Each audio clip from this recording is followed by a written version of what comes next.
Urea का स्वदेशी उत्पादन 70 लाख टन बढ़ाने के लिए 6 उर्वरक संयंत्रों का उद्धार किया जा रहा है। एफसीआईएल के गोरखपुर, सिंदरी, तलचर और रामागुंडम संयंत्र, एचएफसीएल की बरौनी इकाई और बीवीएफसीएल की नामरू फोर्थ। सोने पर सुहागा ये है कि देश में अब बनेगा सिर्फ नीम लेपित यूरिया, क्योंकि इससे होगा किसानों का फायदा ही फायदा। अनाज का उत्पादन 10% तक बढ़ेगा। बढ़ेगी 10 से 15% नाइट्रोजन क्षमता।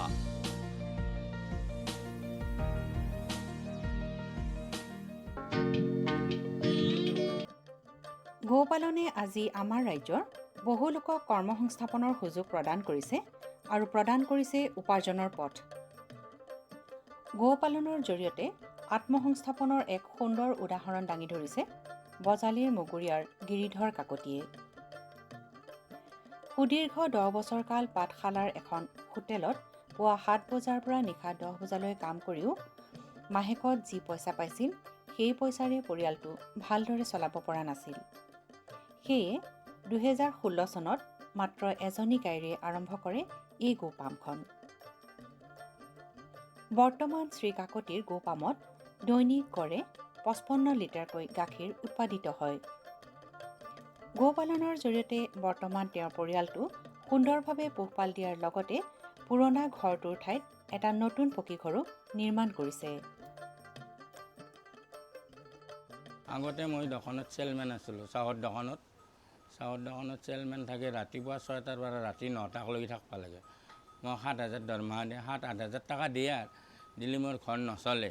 ঘৰ নচলাৰ কাৰণে মই ছাৰৰ আমাৰ বজালীৰ ডক্টৰ হিতেশ পাঠকৰ লগত আলোচনা কৰিলোঁ। ছাৰ, মোৰতো ঘৰ নচলে। ছাৰে ক'লাক এটা গৰু আনা। গৰু আনি সেই গৰুটোক বেজি চেজি দি গাখীৰ বেছি মই আগে ফাৰ্মত দিছিলোঁ, সমাবেত দিছিলোঁ। সমাবেত দিওঁতে গাখীৰৰ দাম 38 টকা দিয়ে। 38 টকাত আমি পুগচাব নোৱাৰোঁ। তাৰপাছত মই মেডিকেলৰ আমাৰ এখনিত 50 টকাকৈ দিলোঁ। এতিয়া 50-60 টকা দিয়ে মানুহৰ ঘৰে ঘৰে মই গাখীৰটো 50-55 লিটাৰ গাখীৰ বিলাই আহি মই আৰু গৰু সেই প্ৰতিপালন কৰোঁ। ৰাতি 10টা-9টালৈকে লাগি যায় মোৰ। খুব কষ্ট কৰিছোঁ। কষ্ট কৰি মই ল'ৰা ছোৱালী দুটাক প্ৰাইভেটত পঢ়াই আছোঁ। আৰু ছাৰে আমাক ৰাতি যদি 2টা বজাতো লাগে, ছাৰে আমাৰ পাঠক ছাৰে 2টা বজাত লাগিলেও গৰু কটাক চাই। মই যদি ফোন কৰোঁ, ছাৰে 2টা বজাত আগতে আহিব লাগিব। আমি যে কাবে লৈ আহোঁ, ছাৰেও আহে নিজে। আহি সেনেকৈ ছাৰে পূৰা লাগি থাকে ফাৰ্মখনত। লাগি সেইখিনি উন্নত হৈছে আৰু হৈ ঘৰ দুৱাৰ বান্ধিলোঁ। সেনেকৈ বান্ধি এতিয়া মই চলি আছোঁ এনেকৈ আৰু। আপুনি হোটেলত কিমান বছৰ কাম কৰিলে আৰু গোপামখন কেতিয়া স্থাপন কৰিলে আপুনি? মই হোটেলত 13 বছৰ আছোঁ। 13 বছৰ থাকি মই ঘৰ চলাব নোৱাৰোঁ। পাঠক ছাৰক আলোচনা কৰি মই গৰু মোটামুটি 16 চনত মই গৰু আনিলোঁ। গৰু আনি মই এই এনেকৈ স্থাপন কৰি এই গৰুৰ উন্নতি দি মই ঘৰখনো চলিছোঁ। ল'ৰা দুটাক প্ৰাইভেটত পঢ়াওঁ, মই তাতো দিব লাগে। এতিয়া মোৰ অসুবিধা নাই, লাহে লাহে মোৰ উঠি আছে। গৰু চৰু কিনি ছাৰে কিন্তু মোক যথেষ্ট হেল্প কৰিছে। আপোনাৰ এটা গৰুৰ পৰা আজি ইমানখিনি গৰু হৈছে নহয় জানো? বৰ্তমান আপোনাৰ ছাৰে বেজি দিয়ে। ডাঙৰ গৰু কিমান আছে আৰু পোৱালি কিমান? ডাঙৰ গৰু মোৰ 7টা আছে আৰু পোৱালি আছে 5টা। আৰু গড়ে আপোনাৰ মোটামুটি গোটেই বছৰটোৱে 50 লিটাৰৰ ওপৰত থাকে। 55-50 সেইখিনি থাকে আৰু মাহত এতিয়া আপোনাৰ ধৰক খৰচ বাদ দিলে আপোনাৰ লাভ কিমান মান হয় এই গোপামখনৰ পৰা? এই গোপালনখনত আমাৰ খৰচ মোটামুটি 40,000 মান যায়। খেৰে মলে ডাক্তৰে এনেকৈ 40,000 মান যায়।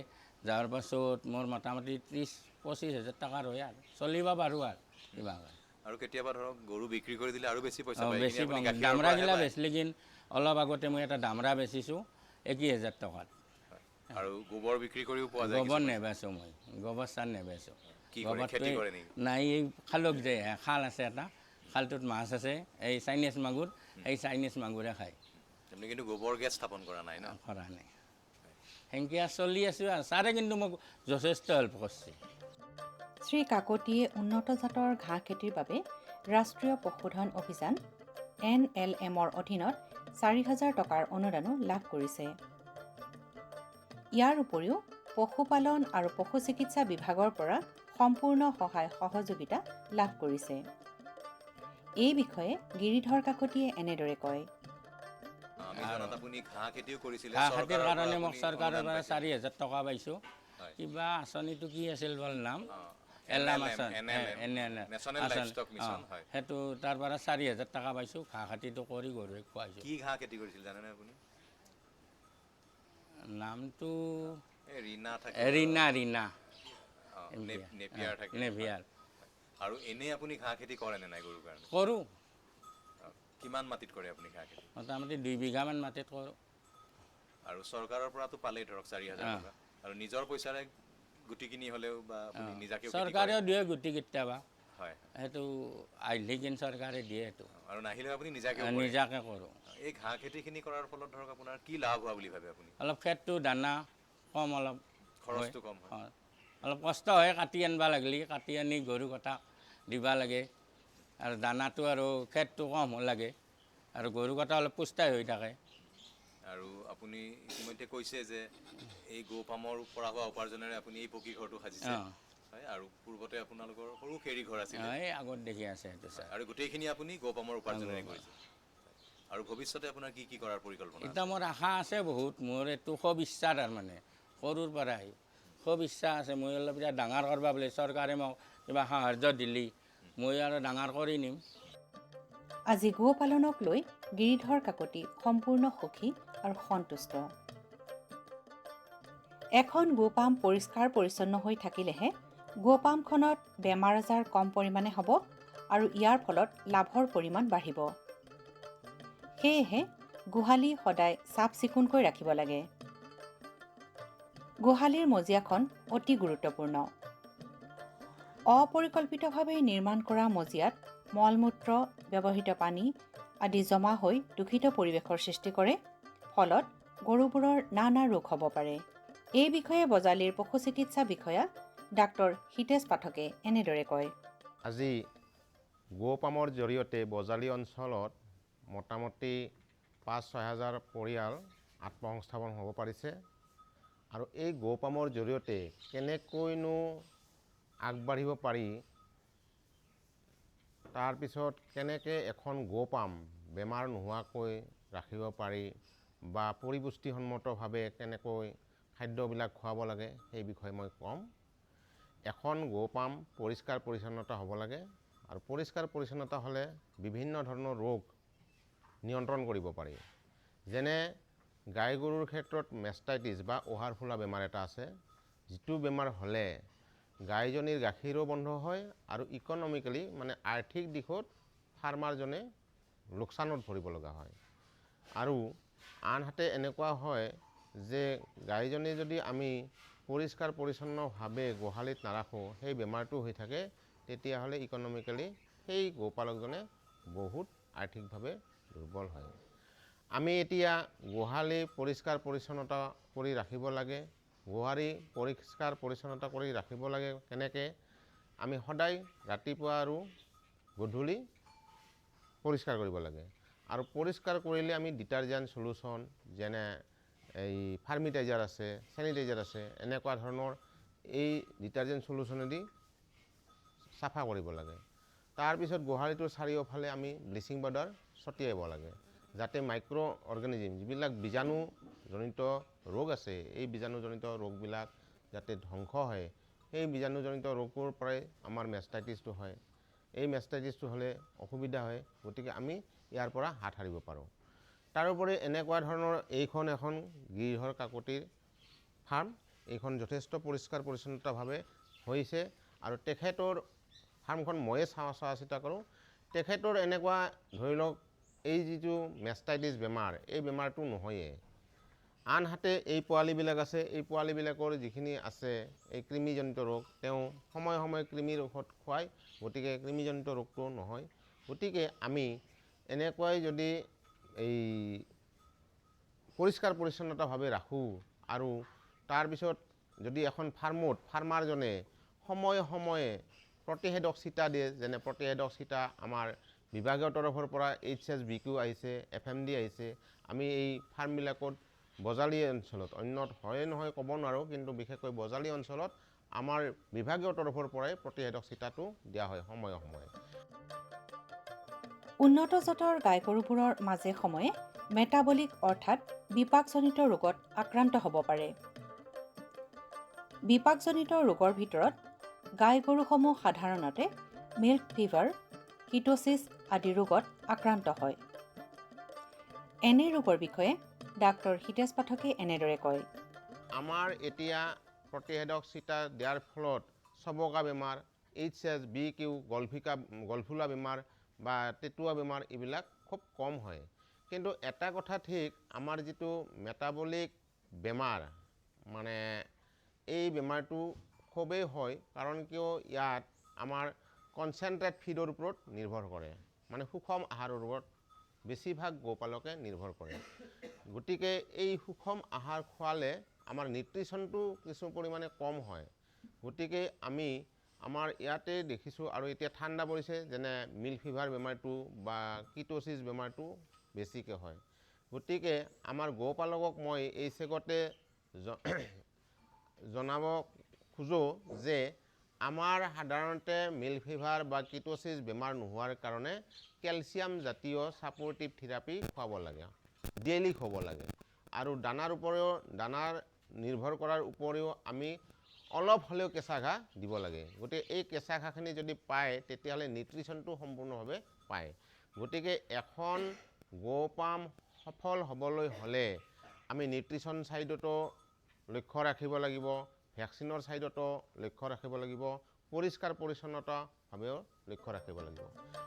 সাধাৰণতে অধিক গাখীৰ দিয়া বৰ্ণসংকৰ গাই গৰু মেষ্টাইটিছ অৰ্থাৎ উহাৰ ফুলা ৰোগত আক্ৰান্ত হয়।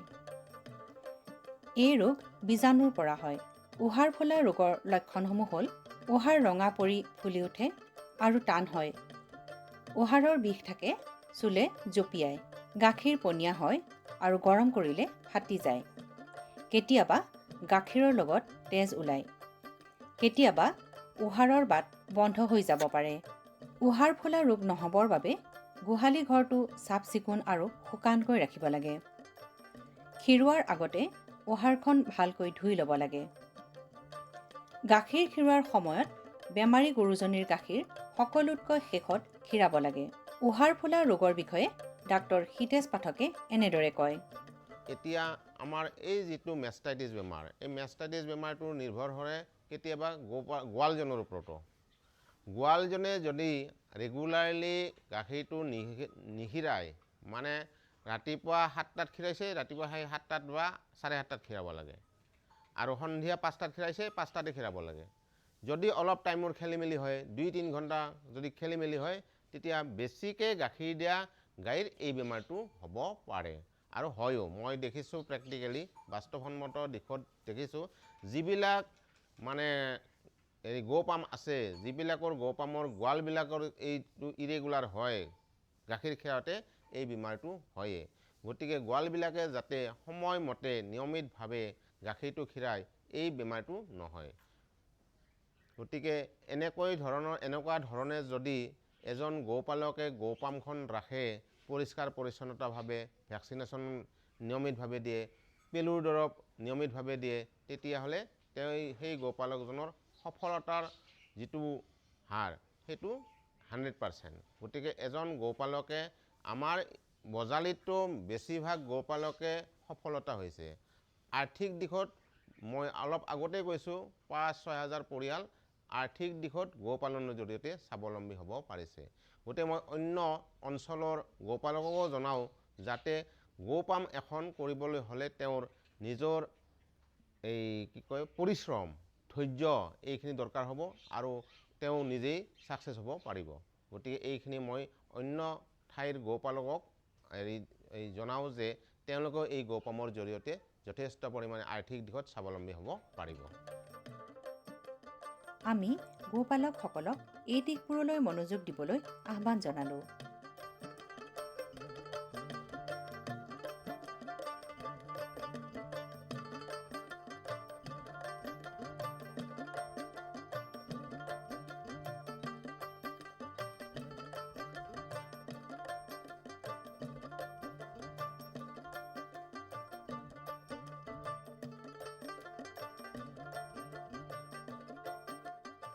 আপোনালোকে কি ভাবি এই পামখন আৰম্ভ কৰিলে?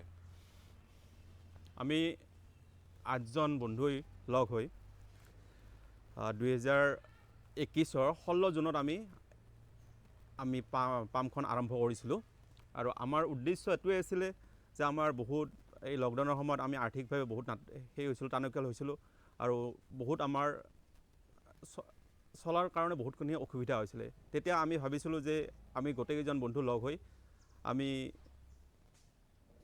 যেটো লাইভষ্টকৰ ওপৰত আমি যদি এখন ফাৰ্ম খুলিব পাৰোঁ তেতিয়াহ'লে নিশ্চয় আমি ভৱিষ্যতে বা উপকৃত হ'ম নেক্সট আমাৰ মানে আৰ্থিকভাৱে আমি কিছু আমাৰ চলাৰ কাৰণে দিকটো উজ্জ্বল হ'ব সেইভাবে আমি 2021 16 জুনত আধা ইলা স্থাপন কৰিছিলোঁ ইয়াৰে আৰু তেতিয়া আমি প্ৰথমতে আমি ষ্টাৰ্ট কৰিছিলোঁ আমাৰ গাহৰিৰ দ্বাৰাই আমি প্ৰথমতে 4টা গাহৰি আনিছিলোঁ তাৰপিছত গাহৰি আনাৰ পিছত তাৰপিছত 4টা আনাৰ পিছত আৰু আমি অলপ বঢ়াৰ কাৰণে চেষ্টা কৰিলোঁ আমি তাৰপিছত আৰু 15টা গাহৰি আনিলোঁ এটা বৰ্তমান আমাৰ 19টা গাহৰি আছে আৰু লগতে গাহৰি আনাৰ পিছত আমি লোকেল যেটো আমাৰ কুকুৰা হেতু একচুয়ালি আমি প্ৰায়ভাগ দেখাব কিনিব গ'লে যে লোকেল কুকুৰা আজিকালি নাপায় হেতু মানে হয়তো ফাৰ্মত মানে সেই আসল লোকেলটো নাপায় আমি ভাবিছোঁ যে লোকেল একদম আসল লোকেলটো যদি আমি ইয়াত বজাৰত দিব পাৰোঁ তেতিয়াহ'লে আমি নিশ্চয় অলপ কিছু গ্ৰাহকৰো সুবিধা হ'ব আমি তাৰ পৰা লাভৱান হ'ম সেইভাবে আমি ফাৰ্মখন ষ্টাৰ্ট কৰিছিলোঁ আৰু কি আমি দেখিছোঁ যে ছাগলীও ৰাখিছে আপোনালোকে আমি ছাগলী ৰাখিছোঁ ছাগলী এতিয়া 13জনী ছাগলী আছে আমি ভাবিছোঁ ছাগলী মানে এনেকুৱা এটা বিটেল মানে আমি মতা আনিছোঁ বিটেল মতাটোৰ দ্বাৰা আমি ক্ৰছ মানে সেই কৰি মেথন যেন উন্নত জাতৰ আমি ছাগলী সেই বজাৰত উলিয়াব পাৰোঁ সেইটো এটা আমাৰ প্ৰচেষ্টা আৰু আমাৰ লগতে আছে আমি অলপতে আমি ব্ৰইলাৰ ফাৰ্মখনো ষ্টাৰ্ট কৰিছোঁ ব্ৰইলাৰ ফাৰ্ম পৰহি আমাৰ চানা আহি পাইছে এটা আমি তাতে যথেষ্ট ব্যস্ত কিমান ব্ৰইলাৰ আৰম্ভ কৰিব আমি 300 ব্ৰইলাৰে আৰম্ভ কৰিছোঁ আৰু আমি হাঁহো দেখিছোঁ আপোনালোকৰ আমি 95টা হাঁহ আনিছিলোঁ তাৰে এতিয়া বৰ্তমান 60জনীমান হাঁহ আছে আৰু বাকী এই দিৱালীৰ টাইমত কিছু আমি বেছি দিলোঁ আৰু আমি লোকেল মুৰ্গীও মানে কিছু বেছি দিলোঁ আৰু দাম কেনেকুৱা পাইছে হাঁহৰ দাম কেনেকুৱা আৰু লোকেল কুকুৰাৰ দাম কেনেকুৱা পাইছে লোকেল কুকুৰা আমি পাইকাৰী ৰেটত দিছিলোঁ 320 টকাকৈ আৰু হাঁহ গোট মানে 500 টকাকৈ দিছোঁ কিমান মান ওজন আছিলে হাঁহ কেইটাৰ মোটামুটি হাঁহ কিছুমানৰ 2 কেজি মান হৈছিলে কিছুমানৰ 1.5 কেজিৰ ওপৰত হৈছিলে এনেকুৱা হাঁহ বেচিছোঁ আমি ভাৰত চৰকাৰৰ প্ৰতিটো প্ৰয়াস কৃষকৰ প্ৰগতিত দি আছে এটা নতুন বিশ্বাস দেশৰ কৃষকসকলৰ প্ৰতি সমৰ্পিত ভাৰত চৰকাৰে বিশেষকৈ উত্তৰ পূৰ্বাঞ্চল আৰু আন্দামান নিকোবৰ দ্বীপপুঞ্জৰ কৃষি অঞ্চলৰ বিকাশৰ বাবে নতুন প্ৰগতিশীল পদক্ষেপ লৈছে যাৰ দ্বাৰা কৃষকসকলে দ্ৰুত গতিত উন্নতি কৰি আছে কৃষি অঞ্চলৰ বিকাশৰ গতি অব্যাহত ৰাখি মাননীয় প্ৰধানমন্ত্ৰী শ্ৰী নৰেন্দ্ৰ মোদী ডাঙৰীয়াৰ নেতৃত্বত ভাৰত চৰকাৰে এক দূৰদৰ্শী নিৰ্ণয় লৈ দেশত ৰাষ্ট্ৰীয় খাদ্য তেল মিছন অইল পামৰ আৰম্ভণি কৰিছে যাৰ দ্বাৰা উত্তৰ পূৰ্বাঞ্চলৰ ৰাজ্যসমূহ আৰু আন্দামান নিকোবৰ দ্বীপপুঞ্জৰ কৃষকসকলৰ বিশেষ লাভ হ'ব পুঁজিৰ বিনিয়োগত বৃদ্ধি পাব খোৱা তেলৰ আমদানিৰ ওপৰত নিৰ্ভৰ কৰাটো কম হ'ব আৰু ৰোজগাৰৰ সুবিধা সৃষ্টি হ'ব খোৱা তেলত আত্মনিৰ্ভৰশীলতাৰ বাবে এতিয়া ৰাষ্ট্ৰীয় খাদ্য তেল মিছন অইল পামৰ সংকল্প লোৱা হৈছে নৰ্থ ইষ্ট আৰু আন্দামান নিকোবৰ দ্বীপপুঞ্জ এনেকুৱা অঞ্চল য'ত সহজে পামৰ খেতি কৰিব পৰা যায় পাম অইলৰ উৎপাদন হ'ব পাৰে এই মিছনৰ অধীনত অইল পামৰ অঞ্চল আৰু উৎপাদন বঢ়োৱাত জোৰ দিয়াৰ বাবে চৰকাৰে 11,000 কোটি টকাৰো অধিক সাহায্য ৰাখি নিৰ্ধাৰিত কৰিছে মিছনৰ অধীনত চৰকাৰে অইল পামৰ খেতিৰ বাবে ৰোপণ আদিৰ সহায়ত বৃদ্ধি ঘটাই পূৰ্বতে পাবলগীয়া প্ৰতি হেক্টৰত 12,000 টকাৰ পৰা বঢ়াই প্ৰতি হেক্টৰত 29,000 টকা কৰি দিছে পুলি ৰোপণ সামগ্ৰীৰ অভাৱ দূৰ কৰাৰ বাবে বীজৰ উৎপাদন কৰাৰ বাবে বাগিচাকো সাহায্য প্ৰদান কৰা হ'ব যাৰ অধীনত প্ৰতি হেক্টৰ ক্ষেত্ৰফলৰ অইল পামৰ উদ্যানৰ বাবে 1 কোটি আৰু নাৰ্চাৰী বিকাশৰ বাবে 50 লাখ টকাৰ ব্যৱস্থা আছে 30 বছৰীয়া পুৰণা বাগিচাৰ পুনৰুদ্ধাৰৰ বাবে প্ৰতি পুলিত 250 টকাৰ এককালীন অনুদান দিয়া হ'ব উত্তৰ পূৰ্বাঞ্চল আৰু আন্দামানৰ বিশেষ সাহায্যৰ অধীনত তাৰ অঞ্চলৰ গাঁথনি, জলবায়ু আৰু অন্য পৰিস্থিতি অনুসৰি বিভিন্ন দিশত যেনে হাফ মুন টেৰেছত প্ৰতি হেক্টৰত 4,000 টকা, জেওৰা, বায়'ফেন্সিং তথা লেণ্ড ক্লিয়াৰেন্সৰ বাবে প্ৰতি হেক্টৰত 7,000 টকা আৰু একত্ৰিত খেতিৰ বাবে প্ৰতি হেক্টৰত 10,000 টকাৰ ব্যৱস্থা আছে। প্ৰাৰম্ভিক 4 বছৰৰ সময়ত ৰক্ষণাবেক্ষণ আৰু অন্তৰ্ফচলৰ বাবে প্ৰতি হেক্টৰত 50,000 টকাৰ ব্যৱস্থা আছে। কৃষকৰ বাবে ৰোজগাৰৰ সুবিধা সৃষ্টি কৰা আৰু উদ্যোগসমূহক উদগনি জনোৱাৰ বাবে 5 মেট্ৰিক টন প্ৰতি ঘণ্টা ক্ষমতাযুক্ত নতুন পাম অইল মিছনৰ প্ৰতি গোটৰ বাবে 5 কোটি টকালৈকে অনুদানৰ ব্যৱস্থা আছে আৰু ক্ষমতাত বৃদ্ধি পালে অতিৰিক্ত ধনৰাশিৰো বিকল্প আছে। আমাৰ দৰে কৃষকৰ অইল পাম মিছনৰ পৰা বহুত আশা আছে। আমাৰ লাগিছে এই যোজনা আমাৰ বাবে লাভজনক হ'ব আৰু ইয়াৰ দ্বাৰা আমাৰ উপাৰ্জনো বাঢ়িব। অইল পামৰ কৃষকসকলে সতেজ ফলৰ থোক অৰ্থাৎ FFB উৎপাদন কৰে, যাৰ বৰ্তমান মূল্য আন্তঃৰাষ্ট্ৰীয় মূল্যত হোৱা উঠানামাৰ আধাৰত নিৰ্ণয় লোৱা হয়। প্ৰথমবাৰ কেন্দ্ৰীয় চৰকাৰে সতেজ ফলৰ থোকৰ মূল্যৰ বাবে কৃষকসকলক আশ্বাস দিছে। ইয়াক প্ৰকৃত মূল্য বা BP বুলি ক'ব পাৰি, অৰ্থাৎ কৃষকসকলৰ কোনো লোকচান হ'বলৈ দিয়া নহ'ব। এই ব্যৱস্থাৰ দ্বাৰা কৃষকসকলৰ বজাৰৰ মূল্য উঠানামাৰ পৰা সংৰক্ষণ প্ৰাপ্ত হ'ব। প্ৰকৃত মূল্য BP নিৰ্ধাৰণ কৰাৰ আৰম্ভণি 1 নৱেম্বৰৰ পৰা হ'ব আৰু অহা বৰ্ষৰ 31 অক্টোবৰলৈকে অব্যাহত থাকিব। ইয়াক অইল পাম বৰ্ষ বুলি কোৱা হ'ব। ইয়াৰ দ্বাৰা উত্তৰ পূৰ্বাঞ্চলৰ ৰাজ্যসমূহ আৰু আন্দামান নিকোবৰ দ্বীপপুঞ্জত খেতি বৰ ভাল হ'ব আৰু কৃষকসকলে আনন্দৰ হাঁহি মৰাৰ এটা নতুন কাৰণ পাব। किसान भाइयों गांठ बांध लो बहुत बहुत है काम की, समृद्धि के पैगाम की। मिट्टी के मिजाज को समझो, मिट्टी के हर राज को समझो, मिट्टी की तुम जांच कराओ, मुफ्त सॉइल हेल्थ कार्ड ले जाओ। कभी मुनासिब बीज लगाओ, सही किस्म की खाद ले आओ, जितनी जरूरी उतनी डालो, सही मात्रा खुद पहचानो, इसको अपना मंत्र बना लो, मिट्टी की सेहत तो जानो। बात बहुत है काम की, कम लागत अधिक वरदान की। किसान भाइयों गांठ बांध लो। आज ही मिट्टी की जांच कराएं, राज्य सरकार के कृषि अधिकारी से संपर्क करें और मुफ्त में सॉइल हेल्थ कार्ड पाएं। कृषि और किसान कल्याण मंत्रालय द्वारा किसान हित में কৃষকসকলৰ বিভিন্ন সমস্যাৰ সমাধানৰ লগতে শেহতীয়া প্ৰযুক্তি আৰু প্ৰয়োজনীয় আনুষংগিক দিশৰ বিষয়ে জানিবৰ বাবে চাবলৈ নাপাহৰিব কৃষি দৰ্শন।